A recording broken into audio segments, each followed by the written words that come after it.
Okay, today is Saturday, October the 6th, 2018. My name is Karen Neurohr. I'm a librarian at Oklahoma State University in Stillwater, and we are in Tulsa at the Oklahoma State University Tulsa campus to do oral history interviews with Sarah Tyler. And so, Sarah, I want to start with please tell me a little bit about yourself. Oh, Lord. Well, I am 64 years old. I work at American Airlines, have been there 30 years. Um, we grew up in Marshall, Oklahoma.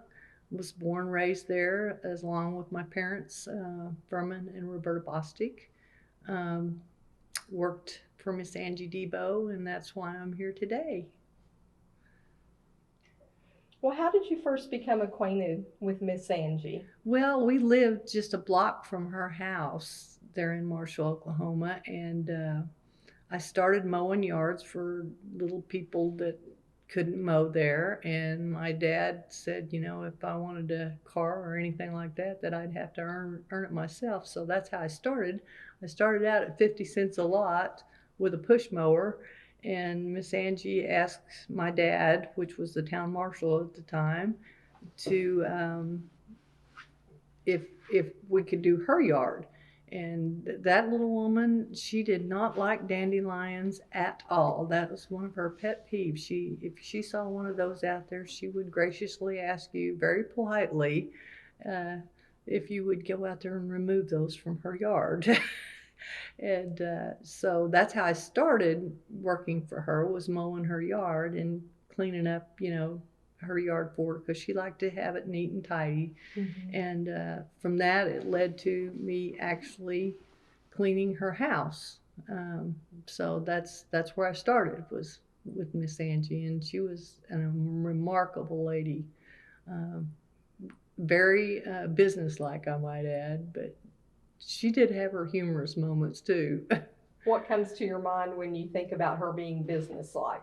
Well, she just had a set routine, every day, she would do certain things. And then when the news would come on, she'd get her little portable TV out that had a little remote button that would mute the commercials out, which at that point in time, that was pretty bright for somebody to have something like that. They didn't have the technology back then that they do nowadays. It was actually a wired in little remote.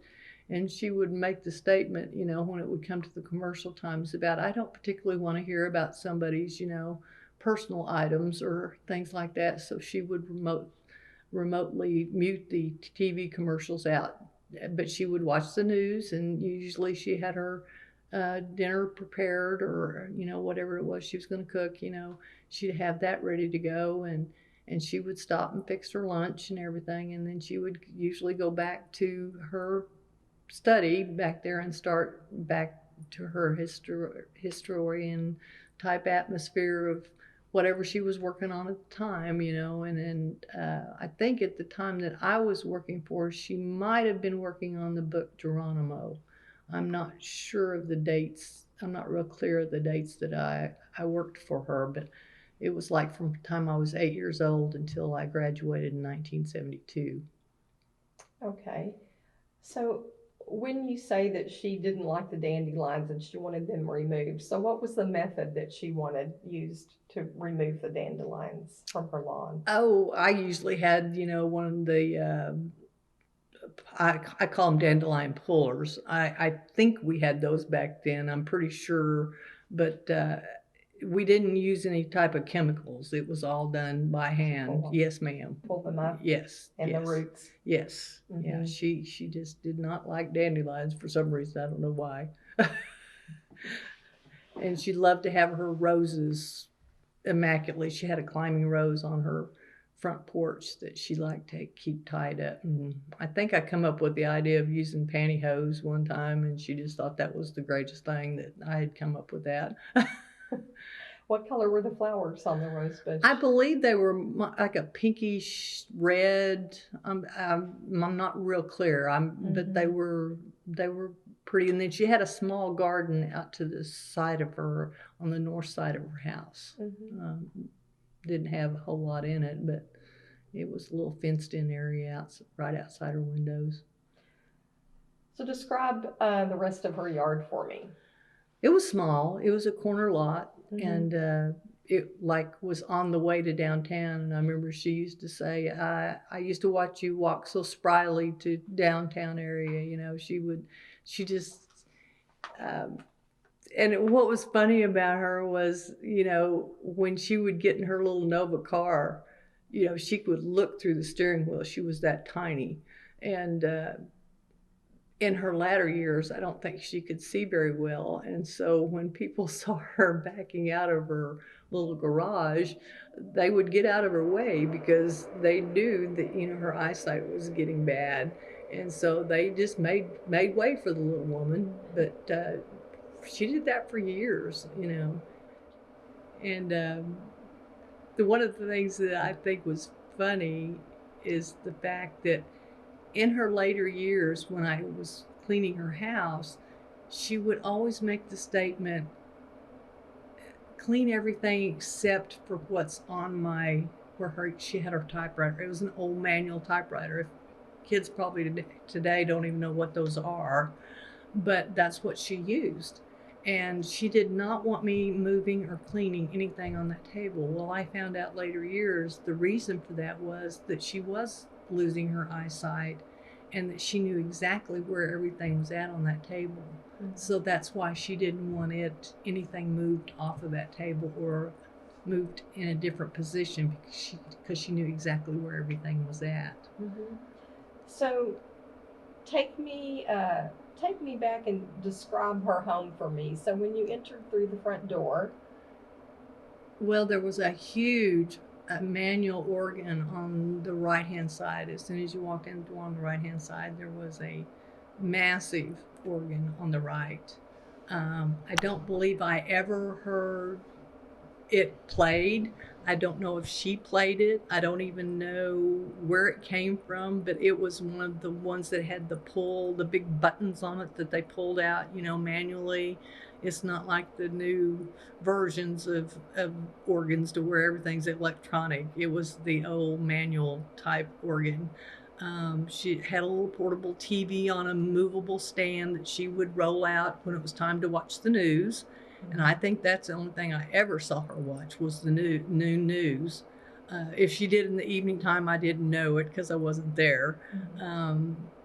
There was a huge round oak table that her brother actually built that she willed to my mother, which I actually still have in my possession. There was bookcases, lots of bookcases. They were small, but they were glassed in bookcases, which were always filled with books, of course. And then she had a lot of Indian ornate things that had been given to her by the tribes that she represented, of course, in her long years of being advocates for them. There was in her kitchen, just through the dining room. In other words, there was the living room, and then there was the dining room that had the table that I have.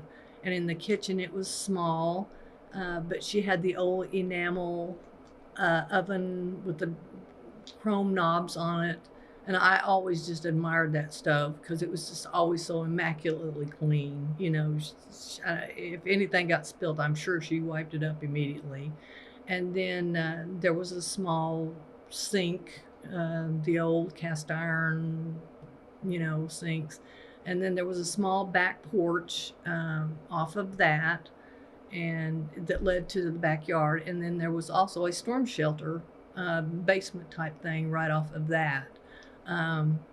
Her study to the left of the dining room was a small hallway. Her study was to the right. The bathroom was straight ahead. And then her bedroom was to the left. And all her beds that she had, to include, I believe there was one in her study that was a small one in case she had company. They were all feather beds. And one of the projects that we delved into that I was a little bit leery of, and so was my father, she wanted her tickings washed on her bed. And since it was a feather bed, she came up with the idea that we would sew 2 sheets together, and that we would take the feathers out of the bed, out of the feather bed, and put them inside the sheets. And my dad just knew that that was not going to be a good idea. So he came down with his 8mm camera at the time and tried to videotape where he thought feathers were going to be everywhere. And he got down there, and we had a few feathers on the floor, but because she had sewed my hand inside the sheet, this is the way I did it. Was we pulled them out of the feather bed and put them in the sheets, and then I took them down to the laundromat and we washed her ticking on her bed. So that was one of the projects that we did that was rather unique. And she was meticulous about how she wanted things done. She wanted the floors hand waxed, and they were small oak 1-inch slats, hardwood floors. She didn't want them done with a mop. She didn't want them done with a rag. She wanted each board individually, waxed. And we did that every year. Once a year? Once a year, yes ma'am. And so would you clean it first? Tell me what you would do to we would clean it, just with natural sources, of course, like vinegar or soap. And once we did that, then we would hand wax. Did you use a scrub brush to clean it? No, she didn't. Really, they weren't that dirty because, they didn't hardly ever get stepped on. That she was such a tiny little thing.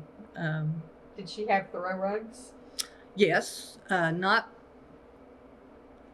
that I remember a whole lot of. I know there was one, I believe, up underneath the dining room table. I could be wrong about that, but I think, and then there was one in the living room, a huge one that covered most of the floor. Looking back, what stands out to you now about her home and the way she lived? I think it was the fact that everything had its place, that she was such a neat and organized and immaculately meticulous about where things sit and how things were. And I wished I was more like that, because I'm definitely not. But she, her whole life was spent about history and to get it right and to make sure that everything was perfectly, documented the way that it was. I mean, she was just such a great lady when it came to facts, and she was such a, if we'd look back now at what she went through in her life to be where she's at or where she came from, to come from being the first woman teacher to being, advocate for the Indians and the Eskimos, and to do the things that she did. I mean, there was times that little woman, she went down in the Capitol and dug through records, that could have cost her life at that point in time, because that was unheard of back then. And she got facts and, things that she went on the Senate floor herself for us women nowadays, the things that she went through in her lifetime amazes me now at my age, and what women have come so far. I can't imagine her not being able to get a job because she was the first female teacher. I can't imagine, not being hired because you're a woman. I can't imagine that you would be in trouble for wanting to state factual things about history. That's today. Back then I was a teenager, and that wasn't that important, but I look back now and I think, what a great lady that I worked for, and her portraits in the Capitol, in the rotunda. I have such a great admiration for her now that I didn't back then. Mm-hmm. And so it's extremely important that somebody like you, Karen, has took the effort to carry on that, because it gets lost so easily. So I guess that's some of the important things I remember and admire about her the most. Tell me about Prairie City days. Oh, good Lord. uh, what's there not to tell? She was the matriarch of Prairie City Days. She had this little black dress that she wore. I don't know if you have any pictures of that, but oh my gosh, she had, she loved those days. I mean, and she would sit in that little Model T black car and wave at everybody, and she enjoyed that. I mean, she really did. Um, Prairie City Days was the old timey things, the jailhouse. If we'd lock people up in there for a while, and my dad took videos of that, and I think those got destroyed in a leak that was in the house they had stored those 8mm films. I don't think we have those anymore, but he was always taking the pictures. I never got any pictures of my dad because he was always the one taking the pictures. But Miss Angie was she was the matriarch of Prairie City Days. I mean, it was a fun time. We all dressed up in old clothes. My niece, who is now married and had children herself, she was little Betsy Ross on one of the floats that her and my cousin were in, and it just the old timey hats, the bonnets and the long dresses and the ruffles and everything, and some of them would dress up in saloon dresses, and the guys would wear the cowboys, and it was a fun time. It was back when Marshall was booming. It was nice. So, the book Prairie City, have you read it? No, I have not. You have not. I have it, but I haven't read it. Okay. All right. I never was much into history, and that's kind of unique that I worked for somebody that was into history. What types you talked about Marshall, and it was booming back in those days when you were young and growing up. And so clearly, what do you think about it now? When did you leave Marshall? Well, I graduated in 1972. I can't even remember what year I got married. My first marriage was in. That's awful. I left shortly after that, probably. I didn't, but I went back and forth. My parents still lived there for their lives, and so I was back there quite a bit. Back then, the school was booming, farm community was booming, the oil business was booming. My dad had a lot of rental properties. He'd buy houses and fix them up and rent them out. And there was, like I said, the roustabouts that came through, that needed temporary housing. Dad always had a place for them. And he always was such a mean old man, supposedly. That's the way he portrayed, because he was the town marshal, so he had to be. And but he also had a soft side to him that he didn't want anybody to know about it. Like people like Miss Angie that were, either widowed or had never married, like she never married and had children. He would fry chicken and bake pies and stuff and take them down there. And the roustabouts that lived there, he would go get their laundry and take it down to the laundromat while they were out in the field, working. And he would do their laundry for them and make their beds for them and stuff like that. He didn't want anybody knowing that, though. That was supposed to be top secret stuff. He's supposed to be the mean town marshal, which he portrayed that he was, and he did. But they didn't know the soft side of him that I did, or found out about years later, I should say.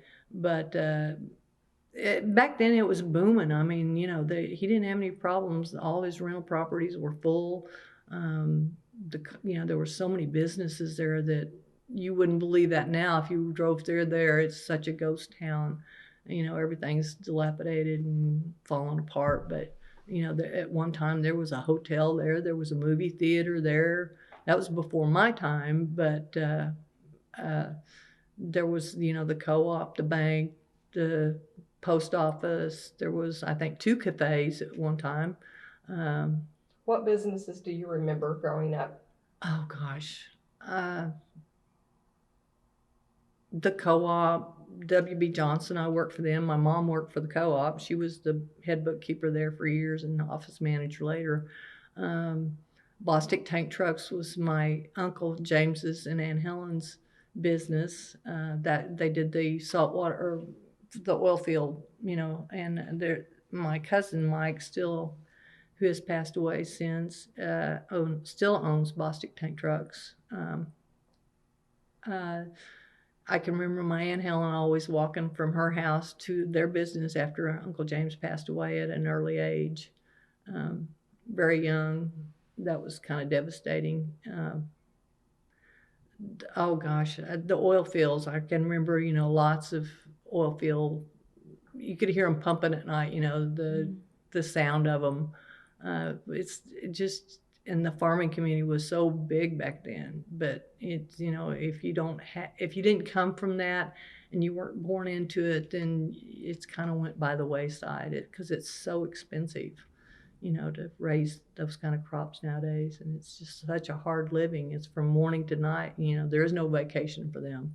Mm-hmm. It's just all the time.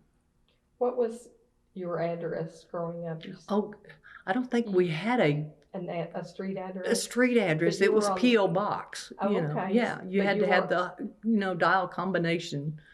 From where Miss Angie's house was. Where was your house again? It was north, 1 block north on the right-hand side. It was across from the Hugh O'Neill's residence, right there on the corner. Is that house still there? No, it's been bulldozed down since then. Okay.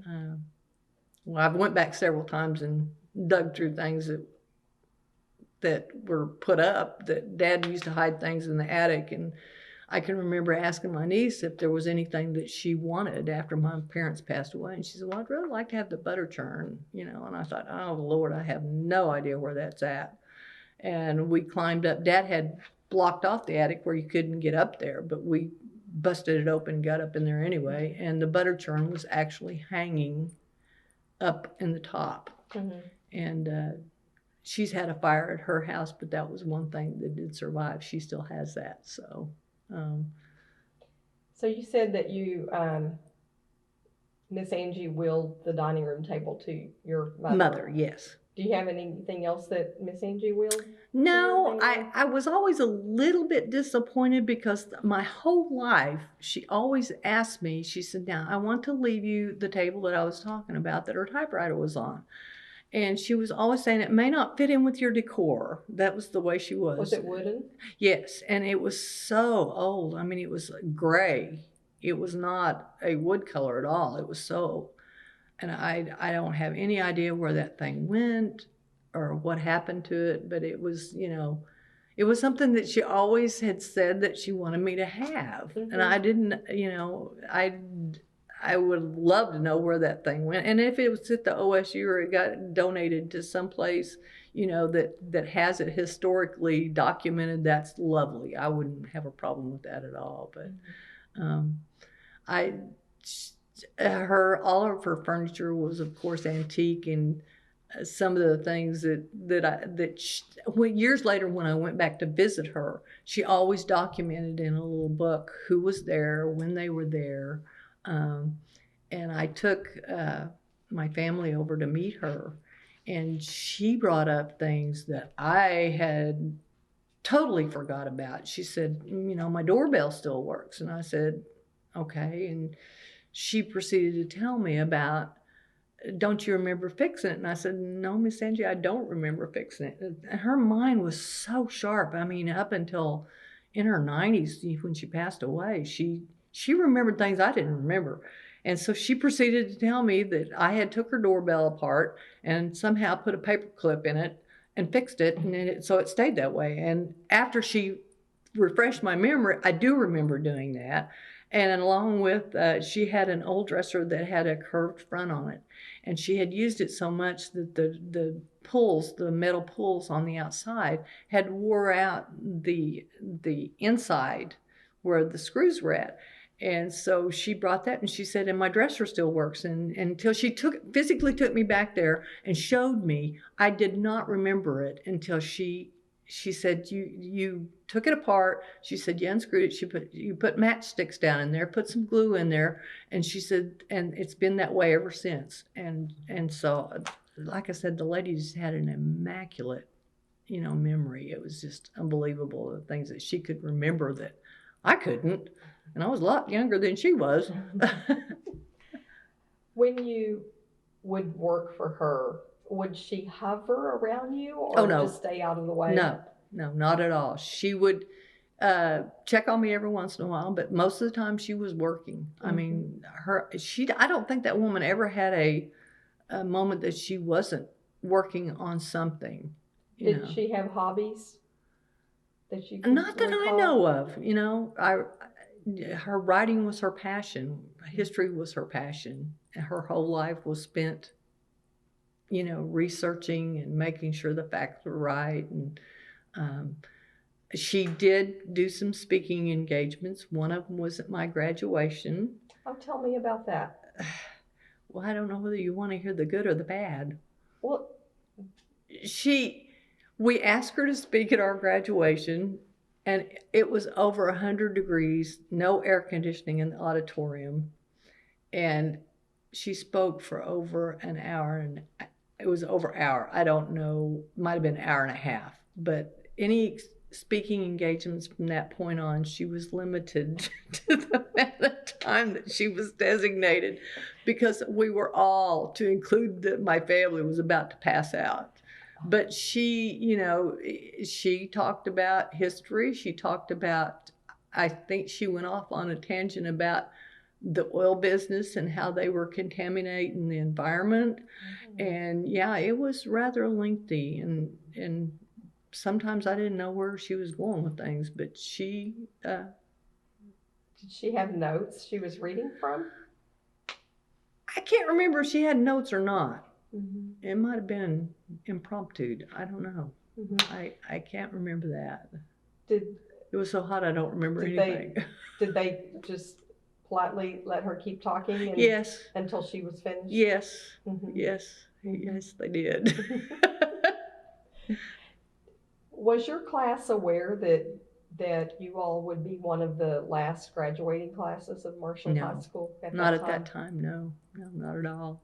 Because it wasn't very many more years before the school. No, not at all. We didn't have a clue that, or I didn't. I don't know about other people, that were involved in it, maybe in the school boards and stuff. Maybe they did, but I didn't have any idea that they would be combining with Covington Douglas, later years, and that they would close it down.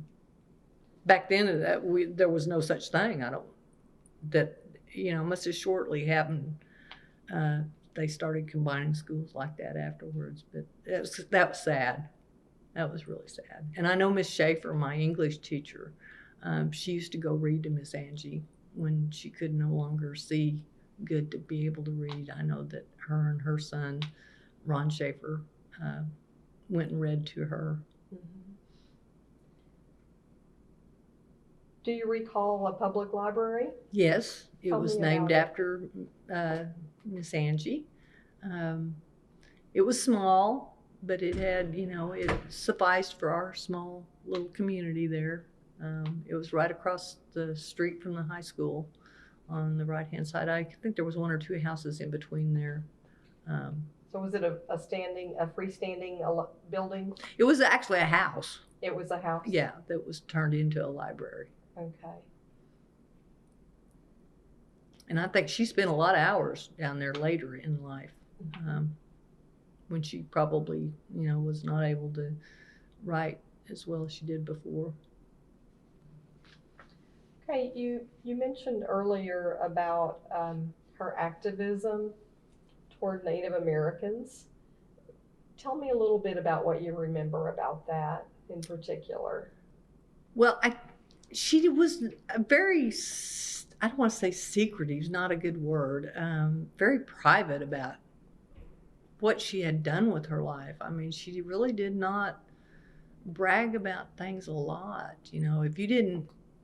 If you weren't, like I said, I wasn't into history, but I believe people that were at the time could probably shed a lot more light on that than I could. I learned a lot more about her later than actually when I was working for her. So are you referring to her accomplishments and awards? Yes, Kind of thing? yes, that kind of thing. You know, to me, I was just a teenage girl working for her, you know, doing what she needed to do, try to earn a little extra money. But my admiration for her came years later, you know.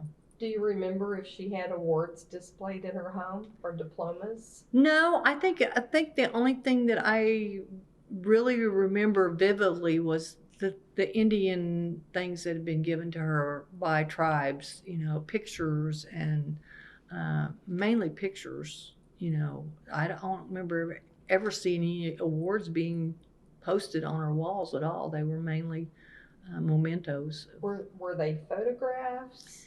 Actually, most of them were drawings of different things, you know, different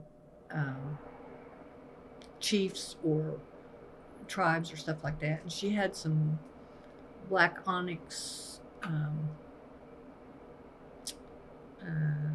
don't know what you call them, statues. There was one that was beautiful. It was of an Indian princess or something, I believe. And I know that she had a lot of slides. That's what she used with her camera and her photography when she would go tour Egypt to the pyramids. She was 80 some years old when she actually went to Egypt, and at 80 some years old climbed around the pyramids. And my niece brought up something today when I was talking to her on the phone and telling her I was going to do this interview. She said when she was in high school, she did a paper, and it was about the Egyptian pyramids. And I had taken her over there because I knew Miss Angie had actually visited the pyramids. And she, at that time, told her that she had actually went to the tomb up underneath the Sphinx. And she said she just thought that was amazing. She had met a lady that actually had been there and done that sort of thing. And that, you know, that she was such an amazing lady to my niece even, you know. So that was something that later on in life, like I said, I had more admiration than I did as a teenager. Do you recall any ways that she encouraged community members to be activists or inclusive? I'm sure she did,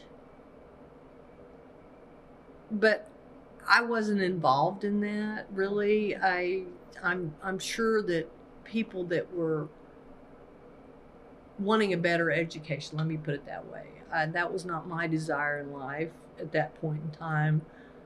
People that I'm sure, like Ron Schaefer and people that wanted to further their education, Janet Shelby, now Murphy, people like that, you know, wanted to further their education. I'm sure she probably helped them pursue that avenue and had some connections along the way of all the people that she had. So I personally myself, no. Did you attend her memorial service? Yes, I did. Tell me about that. I know that Mrs. Mankiller was there, and Wilma Mankiller? yes, she officiated the ceremony, which I thought was very appropriate and very honorable for somebody of her stature to be at and speak at her funeral. It was very moving to me, of course. Sad, but she'd lived a long life, you know, and was, you know, where she wanted to be. She was born, you know, she moved to Marshall, came down in the covered wagons, and was there during the Trail of Tears, that kind of thing. And so she had seen a lot in her lifetime. Or wrote about the Trail of Tears, maybe I should say.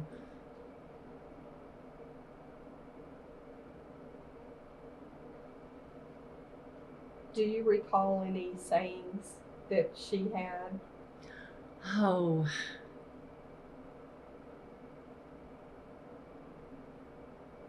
if I thought about it long enough, I could probably come up with hundreds, but at the present moment, I'm just like drawing a blank. Okay. I know she always say about me walking to town, you are always so spry. That was one of her, that stuck in my head. I think the most was, she said, I watch you spryly walking to town. Was she, do you know of other young people that worked for her in the community? I know that my mom and I don't necessarily call it work. They went and read to her later on in life. Mrs. Pipla started after I left the community. I believe she's the one that took over, started, carried on it with keeping her house meticulously clean, and maybe her daughter Barbara. Mrs. Pipla? Pipla, yeah. What was her first name? I don't remember. How do you spell Pipla? It's P-I-P-P, no, P-I-P-L-A. And her daughter was Barbara? Yes. Okay, so you think they worked for her too? Yes, okay. After I left. And you mentioned what she paid for mowing the yard. Do you remember what she paid you for the household chores? Well, I started out at 50 cents an hour and I worked myself up. I believe when I left, I was making $1.25, maybe a little bit more. That's approximately, but I paid for my first car mowing yard, so I didn't do too bad. Did you go once a week to her house to clean? She'd like to have it cleaned once a week. And then, like I said, we did the major spring cleaning, waxing the floors and cleaning the windows inside and out, and once a year at least. Have you heard that her brother built that house? Yes. I don't recall her ever telling me that, but I believe I've heard that through the history of it. Now the house is a pale yellow color. Was it that color? No, it was white. It was white. It was white. Okay. And what color was her car? It was kind of I want to say golden tan, little small Nova, and like I said, she would look through the steering wheel to go, and she was just so cute in it. Did you ever see her cook anything? Oh, yes. You did? Yes. Yes. Like I said, she usually had her lunch. I can remember one thing that she liked a round steak that had been tenderized, and then she would put the meat tenderizer on, which I didn't even know what meat tenderizer was at the time. But yeah, she cooked all her own food when I was working for her. I'm sure later that people helped her with that. So how was she perceived in the community of Marshall? Just a great historical person, a book writer, a wonderful person, wonderful lady that, made something of her all by herself without much help from anybody. She didn't have a whole lot of, her family, it was all gone by the time I started working for her. How do you think she influenced the community of Marshall? I think it was just the fact that she was, of all the things that she accomplished, she never really bragged about it, but we were all so proud to have her in our community. I think it was just the fact that she was such a great lady, but didn't ever boast about it. Never, she was proud of it, but she didn't, like I said, she didn't boast about it. I think the community boasted about it, and that we were happy to have her, and that we were so thankful to have somebody like that in our community. It's probably one of the only things that we're well known for, other than our wide Main Street, that supposedly could hold 18 Model Ts and one bicycle, and there's a picture somewhere of that. But for us to have somebody of her stature, live in our town and do the things that she did, is amazing. Do you recall, I'm going to jump back to Prairie City days. Do you recall the tours, the Prairie City tours at all? I don't. No. So there was a parade. Oh, yes. Always a parade. Oh, yes. And what other events were held around the Prairie gosh, City days? Rodeos, hay rides, lots of food.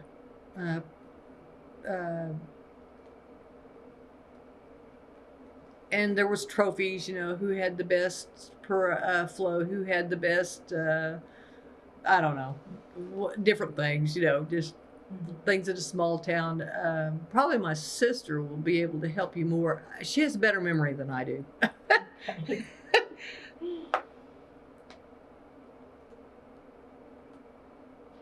Was she ever instructive to young people who worked for her, as far as trying to help you learn, I guess, socially, any preparation for life, or life after graduation, or any kind of instructive or lessons? She really she wasn't pushy in that area at all. I don't think. Now if somebody had that desire, I could see maybe her being that way, but my personal contact with her was not in that realm. She was very specific about what she wanted done, how she wanted it done, and was never bossy about it. She just, she knew what she wanted and how she wanted things accomplished. As far as personal contact about instructing me, maybe if I'd had a desire to do that, it would have been totally different. Maybe that's the way I should word it. I'm sure that there was people that, like I said, wanted a better education, that probably she steered them in a lot of directions that she could have and had access to. What does Marshall mean to you? Oh, it's just, I guess it's so different from the big city. It's family. It's, knowing. And I can give you an example. When I moved back one time after being away for a while, I had 2 Pekingese dogs, and I had to let them out. And at 3:00 in the morning, one of them took off, and I didn't know where it had went. And I got up the next morning, my dad, of course, he was a town marshal, so he kind of spread the word, that, hey, I'd lost my dog, da-da-da-da. And if you live in the city, who could give a flip less, but so you lost your dog. Well, I think the whole community found out about it, and within, an hour, I had a phone call that they had found my dog and that it had been at their house. And, that was, it was just, it was such a tight-knit area that we took care of each other. We knew who people were and their families, and it was just an amazing place to grow up. It's not like it is now. What new insights have you gained about Miss Angie as you have grown up? Just of all her accomplishments, and how I feel such an honor that I worked for such a great person and for such an amazing woman. She was just somebody that I wish I'd known then what I know now about her accomplishments and what all she meant to women and to the Indians and the Eskimos and the rights that she fought for, and how honored I am to have known her. How should people remember her? Oh, this tiny little woman that did great things. Is there anything else that you would like to share about her or about Marshall? She always paid me in cash. She always kept her purse in a certain place, and it was kind of funny because even though we lived in such a small community, I remember if she'd have the curtains open or the blinds open, she would always close them before she would get her purse out. So nobody knew where her purse was at other than people that worked for her. So I thought that was kind of a funny little thing about her. Mm-hmm. But she was, like I said, she was not very sociable, I guess is the word. But because she was always, her life was devoted to history and writing books and that sort of thing. Do you recall people dropping by to see her when you were there working? I never saw anybody personally, but I know of people like from different tribes and different nations, and I mean even from Africa and places like that. That I do know that she would tell me that people that she had appointments set up for people to come and visit her. And you said she recorded her Yes, visitors in every visitor that she had was in that book, and I don't know where that book's at, but there would be some amazing things I'm sure that you could find out. Do you recall her talking on the telephone much? No, not at all. No. I mean, if it was usually about history. Mm-hmm. She was researching something about a book that she was writing on or something, but no, I don't remember her ever having a personal conversation with anybody. Did you, I think you mentioned she helped at the library. Mm-hmm. Was she ever helping there when you went to the library, do you remember? No, not that I were. I think that was after I left. Okay. All right. Well, is there anything else you'd like to add? No, I just appreciate the fact that you're doing the job that you are to carry on something about an amazing person that I knew in my lifetime, and that, somebody that I'm so proud to have known and so proud of the things that she accomplished in her lifetime. And, I just hope that I hope she's not forgotten.